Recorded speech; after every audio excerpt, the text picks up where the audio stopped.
Blah, blah, blah, blah, blah, blah, blah, blah, blah, blah, blah, blah, blah, blah, blah. So where are we again? Liberty University. Can you believe it? Somebody actually died in school. That's crazy. Here we go. Take it away, Kat. Who's the witness? Well, we have Professor Becky McIntyre. She's been teaching here for 4 years. She graduated from Yale. She's not married. She's got 12 cats, but nonetheless, she's the best witness we got. Agent Gibbs from NCIS. I'm going to ask you a couple questions. Where were you on March 23rd? I was teaching in my classroom. What exactly did you see? I saw my students looking up at me with boredom in their eyes. What exactly were you teaching that day? That day we were talking about naval engineering, and frankly, Agent Gibbs, there's just no pleasant way about going about that, so. Okay. Do you know about the student outside of the classroom at all? She was always a friendly girl. I would see her in the hallways and she seemed really pleasant and energetic, but every time she came into my class that kind of diminished and she was very distant. Okay. Well, I think those are all the questions I have for you.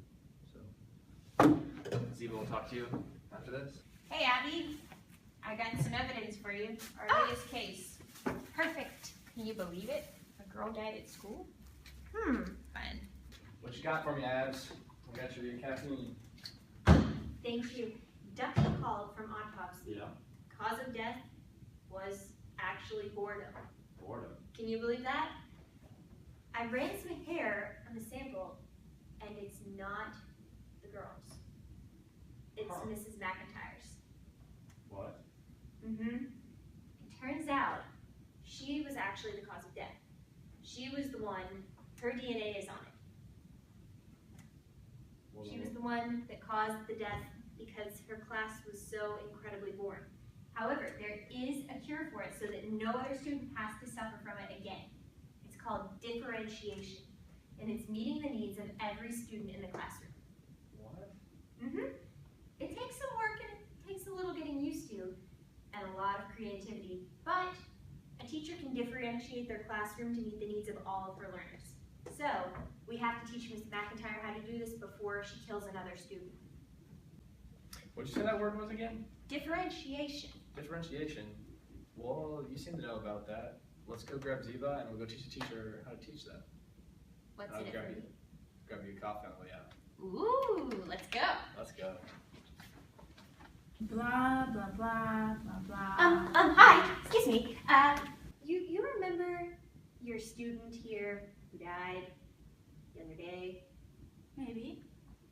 Okay, well, I hate to tell you this, but you caused her to die. I don't know what you're talking about.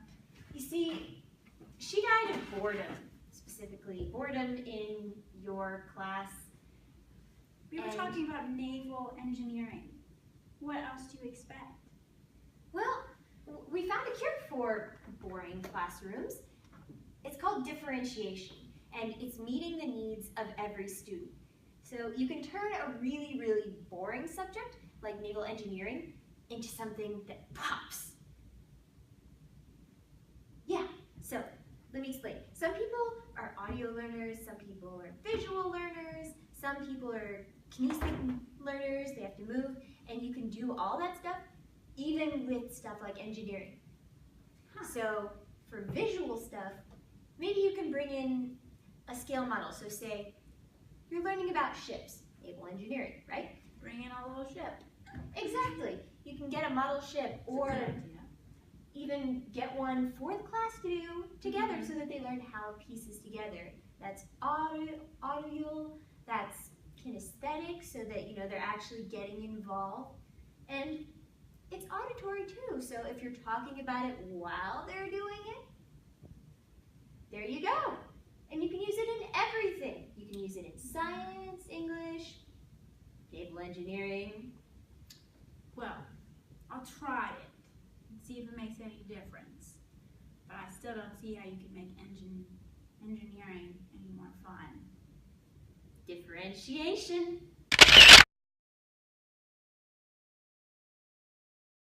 Well, guys, I'm happy to say it's been 6 months since NCIS came in and told me about differentiation, and I'm happy to say that it has worked, and I haven't had a student die in my classroom, and they're coming in a lot more enthusiastic and staying that way, even when we're talking about naval engineering. So, thanks, guys.